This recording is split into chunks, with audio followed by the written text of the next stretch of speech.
in a new feature called Cut the Shit, How Bad Is It? Oh, that's good. I like that. Which may end with this one, unless if, you know... This depends on how successful this is. Well, it's more like, you know, because it's a very small criteria. It's things that aren't considered very good, but not the worst of something, or else it'd be in that shit's peak. You know, and this week it's everyone's favourite. Let's broaden it out a bit more. How about just things that get mixed reactions? Yes. You know, stuff like, because you said, you know, cut the shit, is it any good? Yeah. You know, so some people say that it is really good, some people say it's rubbish. Yeah. Opinion back in the day was it was really good, now people are a bit more like mixed. Yeah. So how about because then we can keep this going, broaden it out to things that get a really mixed reaction, cut the shit. Is it any good? Is it any good? Yes, so in this inaugural... Yes. Series. Cut the shit, is it any good? This is the venerable Sonic the Hedgehog franchise. Oh god, we give Sonic the Hedgehog over the past, well, how long has it been? A decade-ish of our friendship. There's been a constant, like, corpse to spit on. Yeah. And a constant source of derision. Yeah. And laughter. He doesn't exactly like fitting very well in the modern gaming landscape. No. To put it as an underestimation. Well, yeah, Sega have done their attempt to make him cool and hip. Yeah. But, you know, let's face it, the thing with Sonic is that he always was just a marketing gimmick. Yeah. Gimmick. Yeah. It was always a marketing gimmick just designed to sell the Sega Mega Drive and made Nintendo look bad. You know, Mario is a fat, podgy plumber. Sonic's a cool, hip, fast hedgehog. Yeah. He's the opposite of Mario. And just even in the colour scheme. Yeah. Red, blue. Opposites. Opposites, yeah. Yeah. Where's the white one to the American flag? Oh, Patriot to the there's that white hedgehog silver in Sonic 06. Yeah. The time travelling hedgehog. Yeah. But this entry I've been playing in the series, which how many games is there? At least about 30, isn't there? Somewhere? Yeah, in the main series, yeah. Yeah. But I've been playing Sonic Adventure. Some people really like this game, I think, who haven't actually played it recently. Yeah. It seems to have a reputation of like nostalgic, like, Sonic Adventure, that was a great game when I was a kid. And I can remember having a mate called Sam when I was about 4, and he'd bought a Dreamcast, right? And I played it at his house and I think it was amazing. And I remember, get this right, I won a Dreamcast. Oh really? Yeah, by writing off to Batman, you know they make them they're not comic books, they're magazines. They're for people too young to play them, who might to read comic books. And I was about 4, and then all you had to do was write off to the Batman. Like puzzles and competitions in there, I know. And I won it, my name was in it. And then they sent a Dreamcast as the prize. Sick. Yeah, it was. This was when they cost about £200 of 1990s money. But yeah, because you know, magazine industry was a lot bigger back then. They'd give away real prizes. The only thing I ever won in a magazine, and they might as well just sent me a punch in the face. I won a copy of Metroid Other M. Yeah. Signed by the creator of Metroid. So it was kind of getting a punch to the face, but at the same time it was like, oh, the punch came from somebody that I kind of like. Yeah. I don't know how I feel about this. I also had a letter published in an issue of Essential X-Men magazine. I once wrote into the magazine and I had my letter published. Yes. Yes, now I was geeking out about this issue of X-Men. Oh yeah. And it got published. Oh, cool. Yeah, it was so cool. Yeah. But yeah, and when I won this Dreamcast and it came in the post, I was like, I'm going to buy Sonic Adventure. It's the first game. And I remember really liking it and loving it as a kid, because you know you don't know any better as a kid. Yeah. And also the limitations at the time on the console. You gave me that Dreamcast by the way, and it's dead. I know it doesn't work now. It died on like I've never played Dreamcast one. I was so excited to have a Dreamcast and make it part of my retro console collection. I hit the start button. I bought the Dreamcast logo. Then it died. Oh no, I feel awful. No! There was some great Dreamcast then. Choo Choo Rocket. Have you played Choo Choo Rocket's great, yeah. Shenmue. Shenmue is a good game. I know. The best game on the Dreamcast is Skies of Arcadia. Oh yeah. Which is a Japanese role-playing game which is pretty much as good as any Final Fantasy game ever made. Yeah. Skies of Arcadia is an excellent game.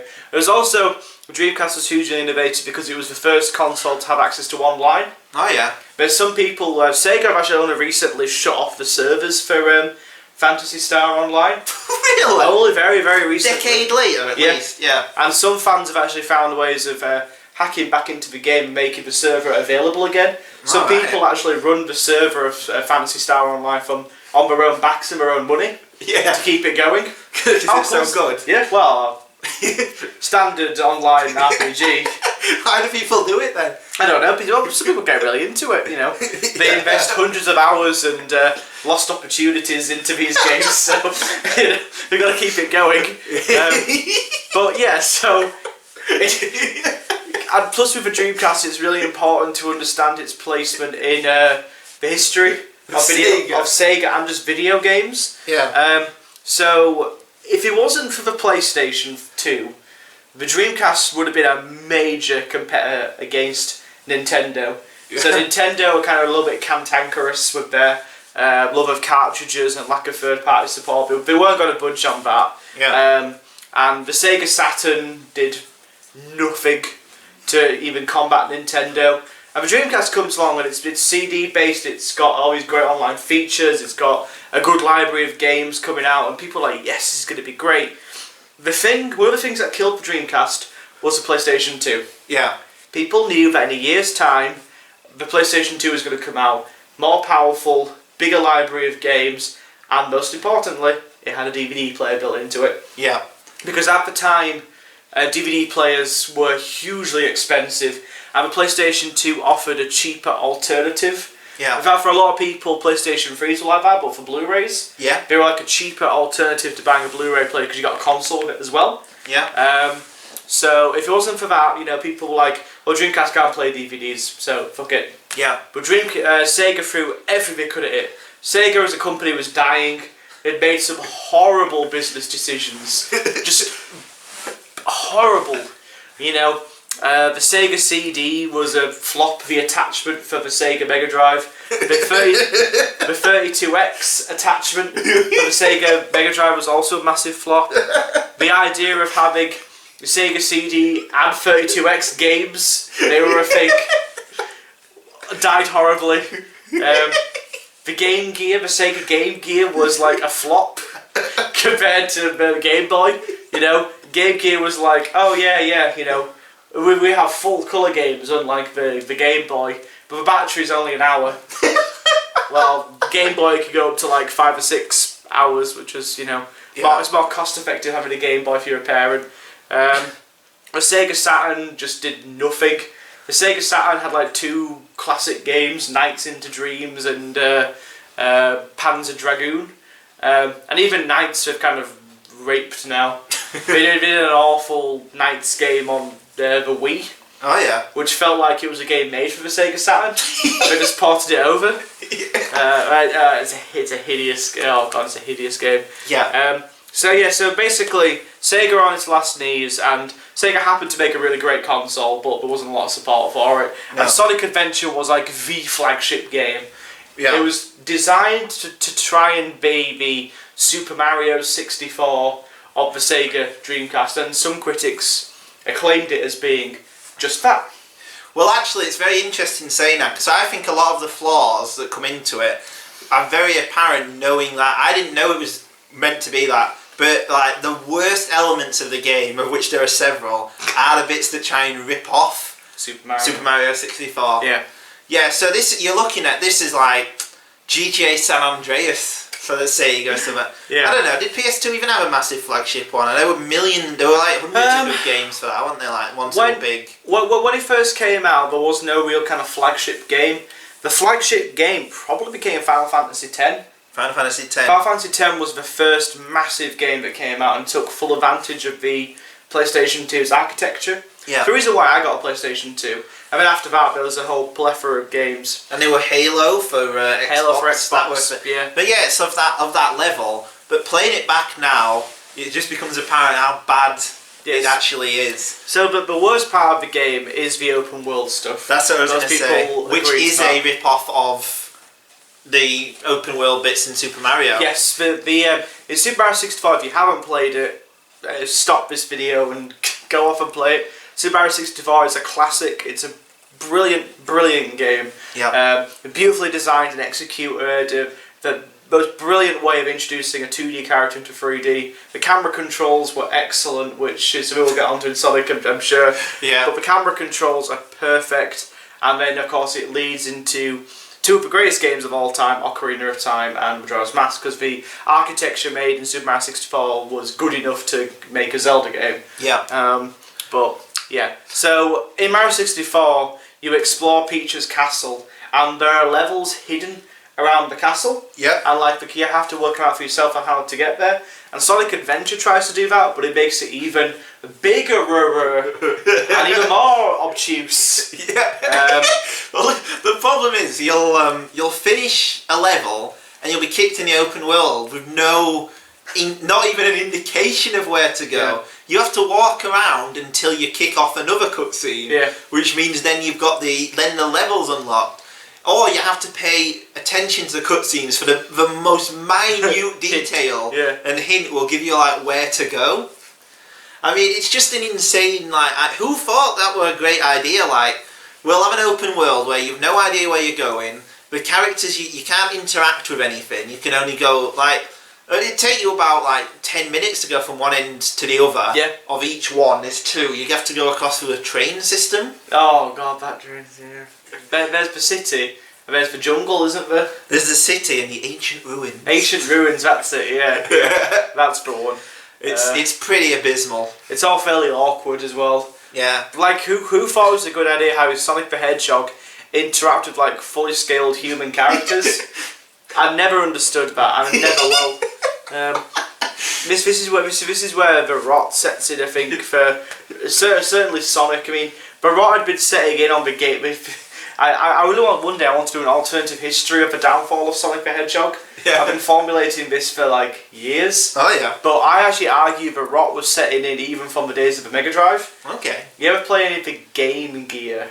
Game Gear Sonic? No. They are hideous. They are some of the worst Sonic games, and nobody talks about them. They made about 12 Game Gear Sonic games, each one equally as awful and as mystifying as the last. Yeah, don't play them. You know how Sonic's all about speed? Oh yeah. There's a game called Sonic Labyrinth and he moves like a... that pace. Oh right. It's hideous. Anyway. Yeah. But yeah, so then a lot of the stuff that Sonic the Hedgehog introduces, having a human city and human characters and these awfully convoluted storylines and dreadful dialogue and bad voice acting leads into, Sonic the Hedgehog 2006. Or Shadow the Hedgehog. Or Shadow the Hedgehog with its morality system. So I can't believe that exists. I never played Shadow the Hedgehog. I used to own it. Oh my god. That was amazing. He'd have a gun. Was the most impressive. Yeah, I part. remember that. Yeah. Now you'd just jump and go pew pew pew, and there were 8 different endings. It were great when I was a kid. It was awful. It was awful. Even when I was 12 or whenever it came out, I thought this is just dreck. When I was a kid, I remember it coming out, and I just remember being like, "That is the stupidest idea ever, Yeah. ever." Yeah. It tried to appeal to teenagers who are into Halo and Call of Duty and Devil May Cry.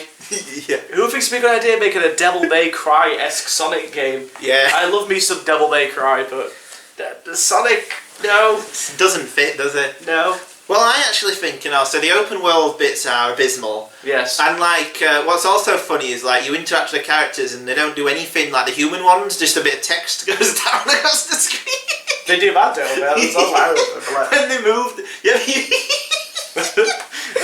you can't interact with those people though. Oh no, you can't. No. The only one you can interact with are the ones who stand completely stock still. Yeah.